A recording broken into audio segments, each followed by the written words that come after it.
Hello guys, once again it's Matt and today we have another video. Thank you all the members, all the patrons. Make sure to subscribe and let's get into it guys. So today I wanted to do another video of that type, talking about how likely is that another aircraft is going to be added. Today we're going to talk a little bit about the Su-27, more commonly known as the Flanker, the ultimate fourth generation that the Soviet Union produced. They were made together with the MiG-29 to be used together with the interceptors in many types of missions and in an all-out war, basically, right?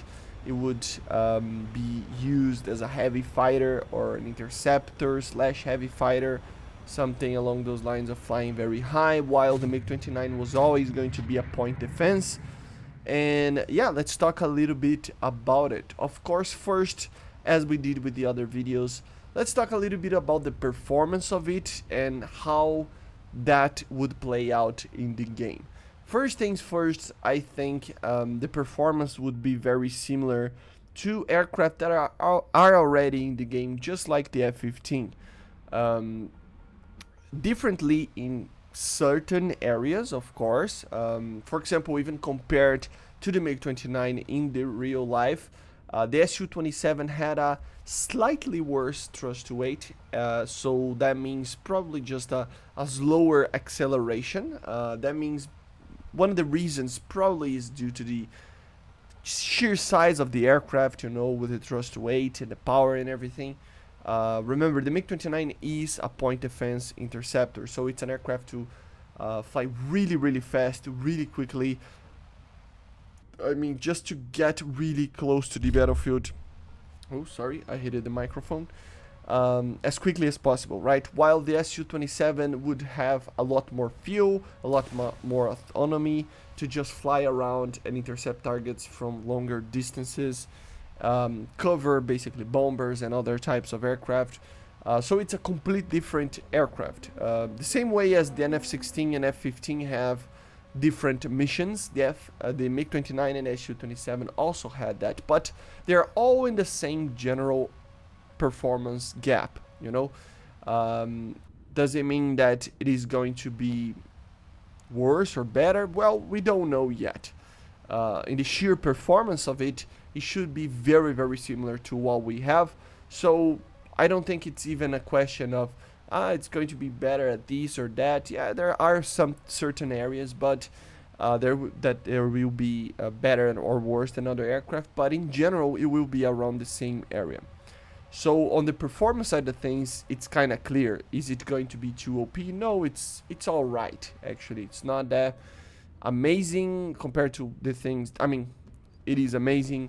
What I mean is probably not going to be OP just for the sheer performance. But of course, there is a second thing that kind of combines with the performance of the aircraft, which is the weapon system. So uses the N001 radar, which is a very powerful radar. It will have basically the ranges of the Zuk, but with Soviet older 80s technology, you know. So it's a much better radar than the N019 radar on the sense of range. On the blind speeds, everything like that should be around the same. Of course, it is a pulse operator, TWS, all sorts of modes like that. And of course, I'm talking about the initial Su-27s, because there is a thing about the later models, and that's where I don't know what Gaijin will do, because the initial S and P models, remember the S is the VVS variant, and the P would be the PVO variant, so the interceptor that cannot take air-to-ground weaponry, would be basically using the N001, so a normal pulse Doppler radar, 100+ kilometers of range, with the R-27Es, R-73s, and basically the weapons that we already have in the normal MiG-29s, without any type of advanced air-to-ground or any type of Fox 3 missiles. There are later models of the S variant, and of course even later models that were upgraded from the original Su-27s that got the R-77 and more advanced air-to-ground weaponry, but I don't see them adding or jumping the initial variants to add those. Okay, so since I don't see them, it's very, very highly unlikely that we will receive an Su-27S from the get-go with R77s. I just think it would be kind of weird. Since, I mean, obviously not a lot of people have nobody have those missiles yet, but even when they receive it, I just don't see them jumping these variants, just like they did not jump the 913 initial like main variant of the Soviet Union, or the 912 and the 913 adding together, kind of the same era in the game, right? So of the MiG-29. So I just don't see them doing that.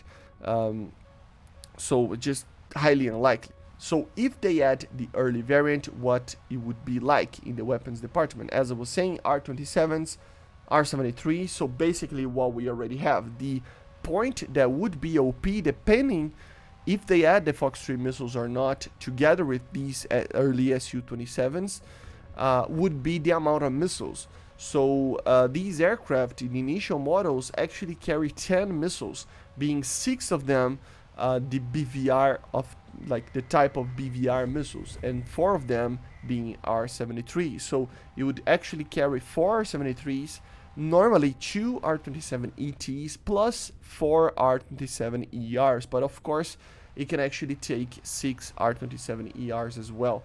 The limitation is only for the ET. So this is a huge amount of missiles, even for the R-73, together with 6 BVR with an amazing radar.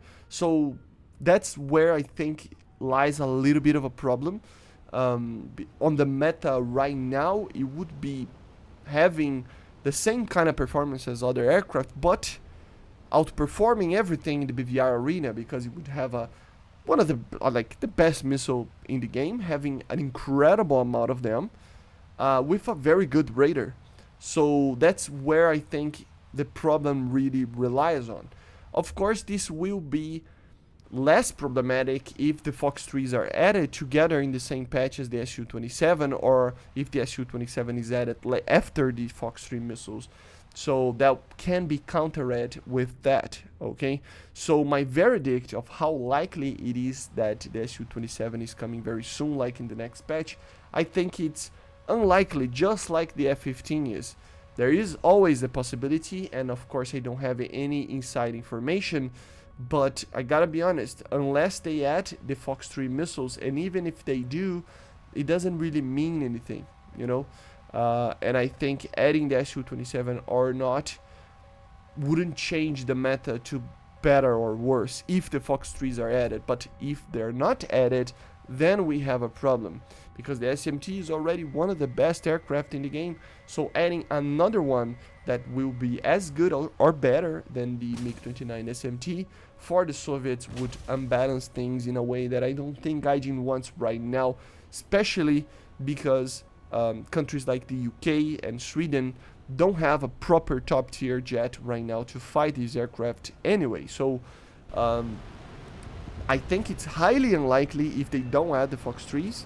If they add the Fox 3s, it's still kind of unlikely, but I could see they adding it just for the sake of it. What I actually think is going to happen is adding the R-77, for example, for the SMT, and not adding a new top tier fighter for the Soviet Union. That would be the most likely option, and just ignoring new fighters in this patch particularly to focus on nations like the UK and Sweden.